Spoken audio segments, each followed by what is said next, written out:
Sa balitang lokal, patayng lawas karakitan dito sa Claveria, Misamis Oriental, anana sa state of decomposition.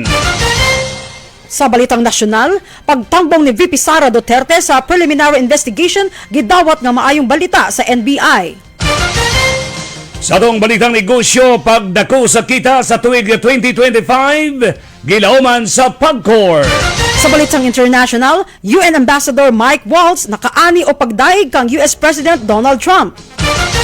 Sa balitang kakaiba, baho sa lawas, timailhan daw sa mga babae nga kung magakita sa iyang giganahan nga tao, mahibawan.